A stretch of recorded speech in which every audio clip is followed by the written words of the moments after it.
são tão curtos, pequenos demais. As horas passam tão rápido, o tempo escorre pelas mãos. Agendas tão cheias, corações tão vazios. A alma é pequena e o olhar é tão frio. Te convido agora a experimentar uma outra abordagem, algo mais radical. Joga fora os teus medos e conversa com Deus. Revela a Ele os teus segredos que o pecado escondeu. Põe primeiro Deus no começo do dia. Põe primeiro Deus, o futuro é incerto. Põe primeiro Deus por um ato de fé. Tua vida vai começar a florescer.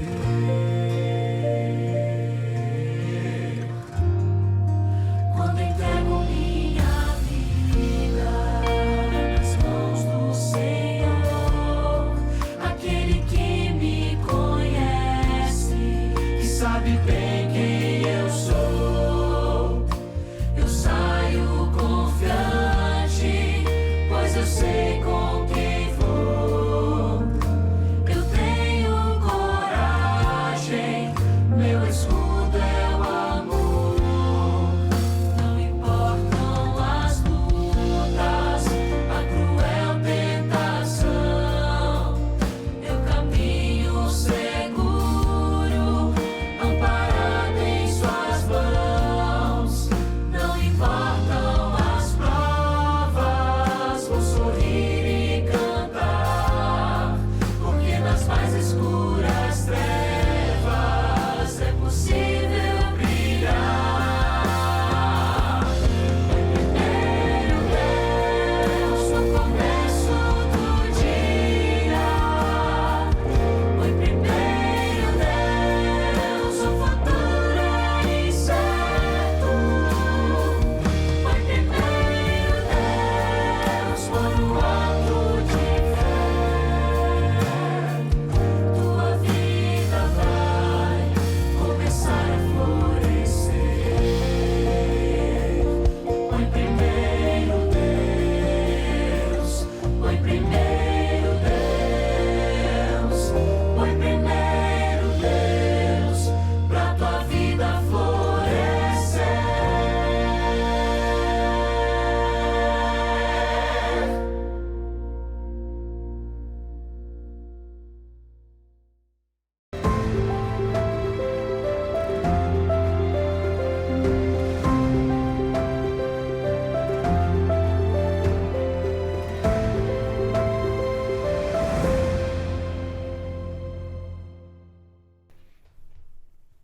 Olá, seja muito bem-vindo aqui aos 10 dias de oração. Estamos acabando, nós estamos aqui no dia 9 já, 9º dia, 1º de março.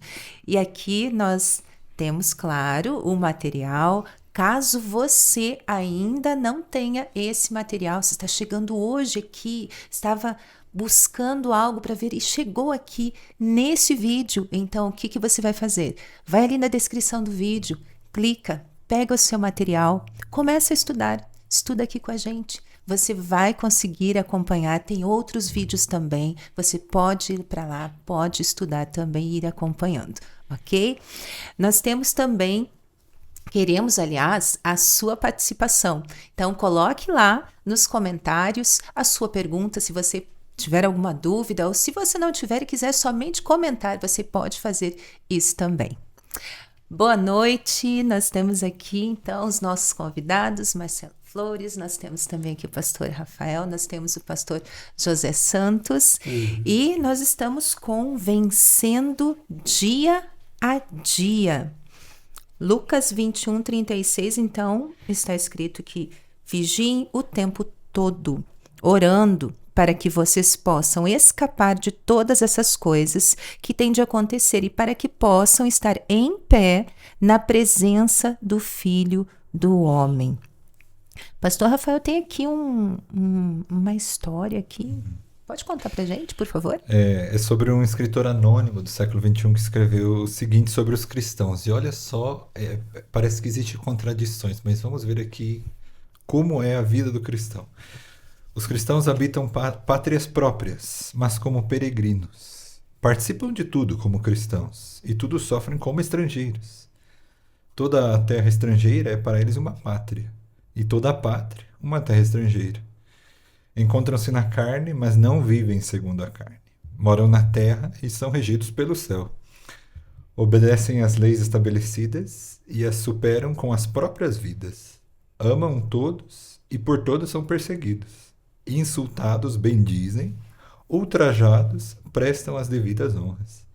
Esse tipo de atitude é esperado daqueles que estão vivendo no período final dessa terra. Que incrível! Essa é a vida do ser humano que acredita em Cristo, né?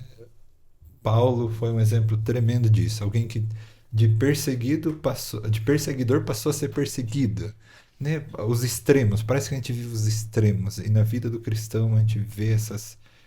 Parece até contraditório, né? Que a gente tenha que viver essas duas realidades. Pertencemos ao Brasil, mas não pertencemos aqui ao mesmo tempo. Essa não é a nossa terra.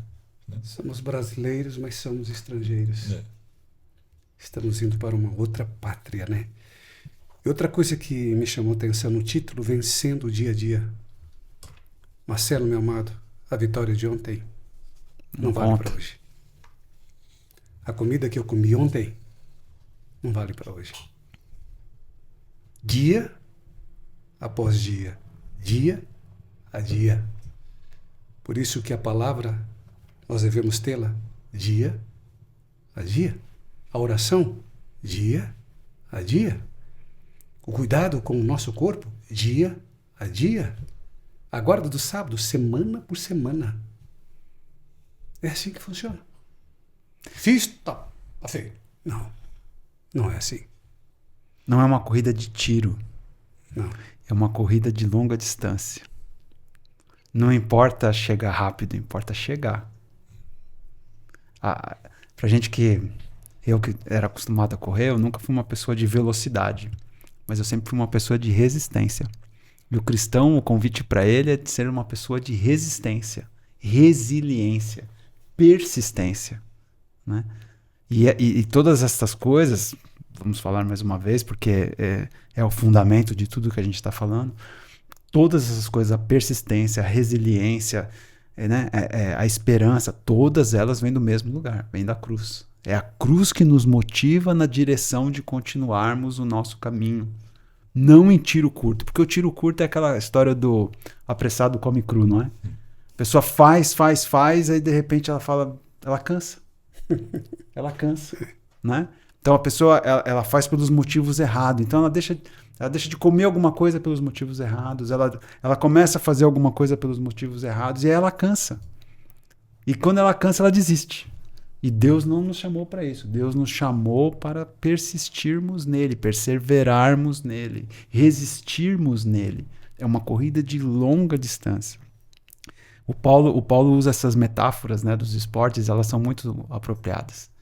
Porque Deus nos chamou para este movimento contínuo de crescimento nele. A gente já viu em outros dias que a gente estudou aqui, né, sobre a consagração, sobre a santificação. Deus nos chamou para isso, para este que o pastor falou. Vencer dia a dia. E gostei, essa frase é bacana. A vitória de ontem não conta mais. Temos que vencer de novo hoje. É isso aí. O Antigo Testamento está cheio de histórias, a Bíblia está cheia de histórias de pessoas que venceram, né? Por resistência, né? Foram resistentes.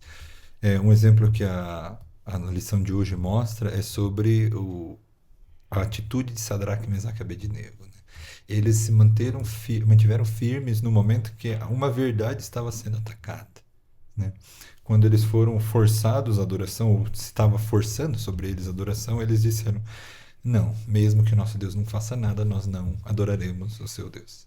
E o resultado foi que Deus honrou aquela decisão, né? Eles foram resistentes se posicionaram por aquilo que era correto, não por opinião. Hoje em dia as pessoas se posicionam por opiniões, por preferências e tudo. Não é esse o ponto. Nós precisamos posicionar sobre a verdade bíblica, sobre o que a Bíblia ensina, sobre a adoração verdadeira ao Senhor. E eles naquele momento se posicionaram. Imagina a quantidade de pessoas que não estavam ao redor ali. Inclusive, não eram somente Sadraque, Mesaque e Abednego os únicos judeus que estavam presentes. Sim. Havia muitos mais. Porque Mas só os eles? outros se dobraram, né? Porque só eles, né? Então, mesmo dentro do grupo de cristãos, existem pessoas, a exemplo daquela situação, existem pessoas que vão se dobrar, vão ceder, não vão resistir aos enganos e vão aceitar pela pressão social, amizade, etc. Mas, não, da mesma forma que nós vimos aqui, que na história de Sadraque, Mesaque e Abednego, Deus honrou eles pelo que eles fizeram, pela fidelidade deles. Nós somos chamados hoje, mesmo se tivermos que passar por fornalha, né, a também ter essa mesma atitude, né, resistência espiritual. Mas, pastor Rafael, olha, desculpa, pastor. Pode falar. Mas eles não sabiam do final da história. Nós já sabemos do final da história que, nossa, foi tudo no final feliz. Sim. Mas eles não sabiam. E eles então tinham essa verdade no seu coração e o testemunho. Viesse o que viesse. E ali, né, vencendo dia a dia. E eles estavam vencendo mesmo que eles fossem até lá e morressem. Eles ainda estavam vencendo. A atitude deles disse tudo, né? Porque eles eram, rei, mesmo que nosso Deus não faça nada, nós não adoraremos. Ou seja, eles estavam dispostos a entregar a vida pela verdade que criam, né? Se formos fiéis até a morte, nós receberemos a coroa da vida. Essa promessa ainda não tinha sido escrita, mas eles já entendiam essa promessa, né? E que essa seja a promessa para nós, né? E eu vejo aqui também, em relação a Sadraque, Mesaque, Abednego, a maioria nem sempre tem razão. 4 ficaram em pé. Tá todo mundo fazendo. Todo mundo estava prostrado, mas 4 homens não prostraram. E estavam certos. E aqueles homens foram instrumentos para tocar a vida de Nabucodonosor. A serva do Senhor diz que ele está salvo. E veja que interessante, né, pastor? Porque quando a gente está lendo ali, e falando de Sadraque, Mesaque e Abednego, a gente está lendo ali, no nosso título ali, tempo de angústia, né? Porque deve ter sido angustiante para eles. É claro. Não foi fácil Eles chegar. ficaram vibrando. Não foi, Eu vou entrar lá dentro. Não. Não foi fácil falar e se manter firme e tomar uma decisão ao lado de Deus. E Daniel, capítulo 12, então, para trazer para o contexto aqui do que a gente está estudando, no verso 1 diz assim, ó: nesse tempo, em qual tempo? No último tempo, quando Jesus for voltar, neste tempo, se levantará Miguel, que nós sabemos que é Jesus, né?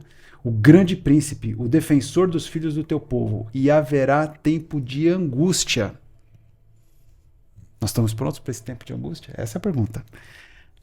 E qual nunca houve? Então, esta angústia aqui, do Sadraque, do Mesaque, do Abednego, de ver a fornalha lá, e eles ali prontos para serem torrados, a gente vai passar por uma angústia muito maior do que essa, porque diz assim, qual nunca houve, desde que houve nação até naquele tempo. Mas, naquele tempo, e esta é a grande promessa, né, será salvo o teu povo, todo aquele que for achado inscrito no livro. A salvação está fora de nós. Fora de nós. Nós devemos estar disponíveis para Deus, nós devemos estar ligados com Deus o suficiente para aguentar o tempo de prova, né? Em português, eu não sei se tem uma expressão que consiga refletir isso, mas no inglês tem uma expressão que reflete isso de uma forma muito, para mim pelo menos, muito impactante, né? Que é a no matter what. Não importa o quê. Não importa o quê. Não importa o que vai acontecer. No matter what. Nós vamos passar por isso. E se nós estivermos do lado de Deus, que é o lado certo, vai dar tudo certo. Se nós não estivermos do lado dele, não importa o que nós vamos passar, vai dar tudo errado. Mas do lado dele vai dar tudo certo, porque Miguel vai estar junto com a gente. O Marcelo levantou a questão dos esportes, né? Da tua própria experiência com relação a correr, né? Resistência. E eu acredito que esse tempo de angústia, ele só vai ser vencido, a gente só vai conseguir passar por esse tempo de angústia se nós desenvolvermos essa resistência espiritual. Como fazer isso? Nós podemos tomar como exemplo as pequenas coisas, né? Se nós chegamos... Porque para ter resistência você precisa de exercício, e você precisa ser constante. E esses pequenos exercícios, pequenos esforços diários vão chegar lá no final, e quando você realmente precisar, como um atleta que treina 4 anos para correr 6 segundos. 6 segundos. Né? Ou seja, todo aquele treinamento, todas aquelas horas, pequenos esforços aqui e ali, era uma mudança na dieta, era uma mudança nos hábitos, era um peso hoje, um peso amanhã, uma posição hoje, uma posição amanhã. Todos esses pequenos detalhes contaram para que a vitória fosse verdadeira, fácil lá no final. Perfeito, né? É isso mesmo. Então, eu acredito que para nós chegarmos nesse tempo de angústia, nós precisamos, nos pequenos detalhes da vida espiritual, nos exercitar. Né? Eu conheci um rapaz que ele chegou contando o testemunho dele. Antes, quando não era adventista, ele ia com os amigos deles para as festas e tudo. Mas ele tinha se tornado adventista e um amigo dele convidou ele para o casamento. E ele sabia que lá haveria bebidas e etc. Né? E ele planejou em casa como não pecar. Eu achei incrível aquilo quando ele estava contando. E ele falou o seguinte: quando chegar as bebidas, o pessoal servindo as bebidas, eu vou agradecer as pessoas que estão ali pelo momento bonito que a gente viveu, e eu vou me retirar de forma educada. Eu parei e pensei, nossa, que sabedoria. Só o Espírito Santo para dar uma sabedoria dessa, né? Então nós podemos, nos pequenos detalhes da vida, né, treinar o nosso ser para que quando chegue situações complexas que exijam mais fidelidade, mais resistência, nós já estejamos preparados e que nós não cedamos tão fácil. Né? Perfeito, é isso mesmo. Desconfiando de si mesmo, cada um. Eu já falei isso aqui na igreja. Eu nunca vou morrer afogado. Nunca. Água para mim é no chuveiro. Como é que eu vou morrer afogado? Não tem como. Ou seja, quando você desconfia de você mesmo, aí você já se prepara para não pecar, você não vai pecar. O problema é quando você confia que você é forte. Não, deixa comigo, pode vir quem quiser, não importa. Quem quiser? Quando você perceber, meu irmão, já foi. Já era. Mas já era, literalmente. Quando você desconfia de você mesmo, é uma forma de você se preparar. Senhor, eu não vou porque eu posso não vencer isso aqui. Por que eu vou cutucar o diabo com a vara curta? Quando eu fazia evangelismo lá em Fortaleza, eu fazia 2 evangelismos no primeiro semestre e 2 no segundo. 6:30 da tarde e 8 horas. Eu fazia batismo, eu entrava molhado no carro, porque não tinha tempo de se trocar. Eu fazia no primeiro evangelismo, eu batizava. Entrava no carro, ficava lá no outro já cantando lá o obreiro bíblico, o outro despedia o povo no primeiro, eu entrava no carro correndo e já chegava lá para fazer o batismo. Pregava molhado e fazia o batismo. E o presidente dizia o seguinte: gente, se prepare. Se o teu pneu está careca, o pneu do carro, coloca um pneu novo. Ande na frente do diabo, porque se você não andar na frente dele, ele vai pegar você. Bem à frente dele, bem à frente dele. 1 semana, ele dizia. Você fica ali cutucando ele com a vara curta, ele vai te pegar. Se você tem que correr de um lado para o outro, vai andar com um carro ruim, olha para o seu carro, se prepare, faça tudo. Precisa de uma peça? Use 2 peças. Porque uma pode quebrar, você já tem a segunda. Quando trabalha com Satanás, ele é estrategista. Nós temos que ser. Tomar cuidado, dia após dia. Por que eu vou nesse lugar? É o camarada que venceu as drogas. Por que ele vai andar com pessoas que usam drogas? Tem sentido? Não tem sentido. Ele vai voltar a fazer. Maria Madalena, por que ela caía em pecado? Jesus a perdoava e tal, e ela ficava no mesmo lugar. Encontrava os mesmos amigos, as mesmas pessoas que ela sempre viu, ouvia a cada dia, e ela caía em pecado. Quando Jesus falou, volta para a sua terra, ela foi embora e ela venceu. Mudando de ambiente, né? Fazendo coisas diferentes, não Exatamente. fazendo o mesmo. Estrategista tem que ser. Se ele Sim. é, a gente tem que ser também. Não fazer assim, empurrando com a barriga para ver como é que fica a vida espiritual. Não. O meu relacionamento com Deus é amanhã. O meu momento com Ele começa hoje. Que horas eu vou dormir, o que eu vou comer.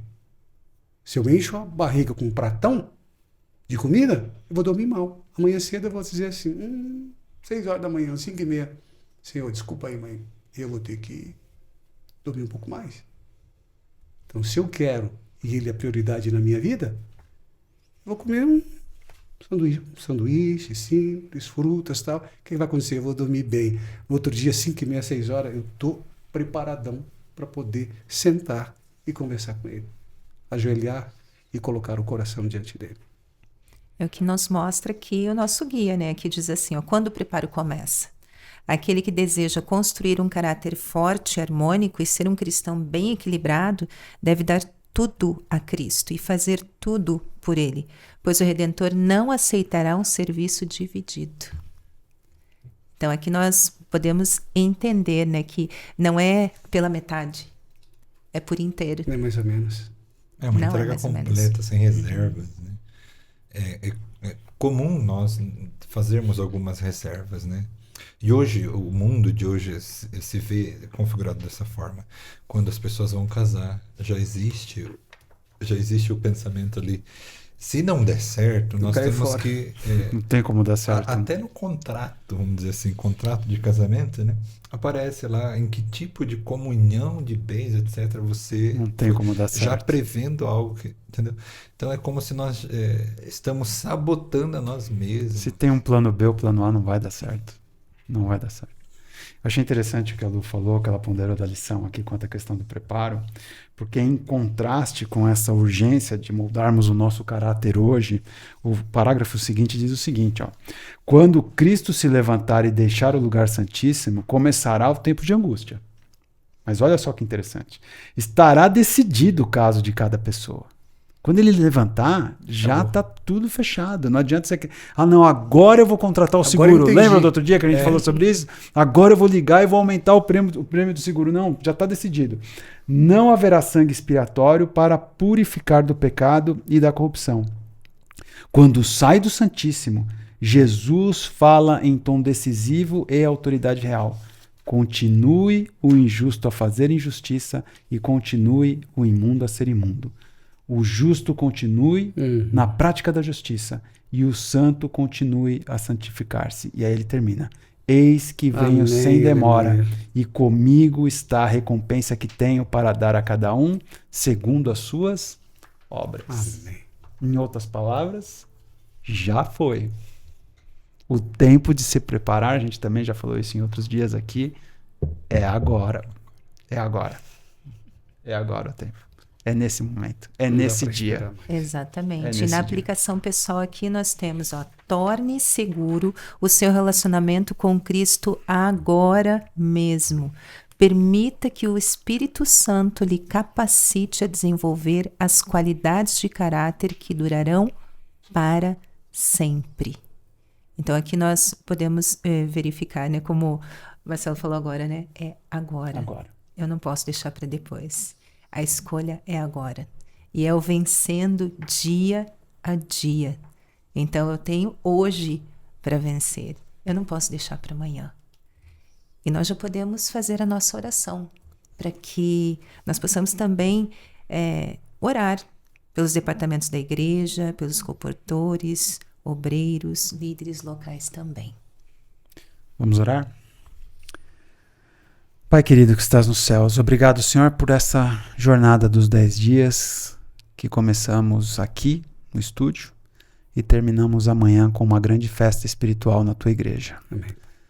Que os teus filhos que acompanharam todos esses dias, que estudaram a tua palavra, que navegaram o seu pensamento por esse guia de estudos, estejam amanhã com o seu coração alegre, agradecido, Senhor, por quem Tu és, agradecido por essa oportunidade que o Senhor nos deu, agradecido, Senhor, pelas promessas que o Senhor fez para nós.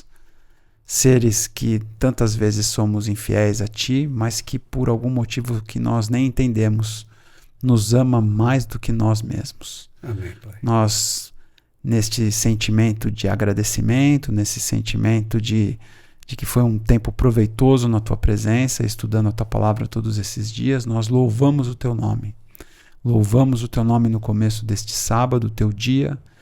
Louvamos o Teu nome por toda a eternidade, Senhor, porque o Senhor é bom e porque a Sua misericórdia dura para sempre. Amém, Pai. Pai Santo, nós confessamos a nossa indignidade diante de Ti. Não há nada em nós, ó Pai, que nos faça dignos de receber o Teu perdão, a Tua misericórdia. Mas nós agradecemos também porque Tu nos faz ver a nossa própria condição e sentir a nossa necessidade de Te buscar. Amém, Pai. Obrigado, Senhor, porque nós temos esperança pelo pecado, Senhor, que nos domina. Obrigado, Senhor, porque Tu nos dá essa esperança. Amém, Pai. Ajuda-nos, Senhor, ajuda-nos, livra-nos, ó Pai. Pai querido, eu lembro aqui deste pequeno verso, de trecho, onde diz: revesti-nos de toda a armadura de Deus. E que nós possamos entender que esse dia a dia, para vencer, nós só conseguiríamos vencer estando ao Teu lado, estudando a Bíblia, usando esta arma que o Senhor nos deu. E ela é incrível, ela muda vidas. E que possa mudar a nossa vida também. Amém, Que Pai. possamos trazer os nossos amigos, aquele amigo em especial que nós já havíamos pensado lá no primeiro dia desses 10 dias de oração, para mostrar para ele o quão ela é importante na vida dele também. Amém, Pai. Pai, eu quero interceder agora pelos departamentos da igreja, da nossa igreja.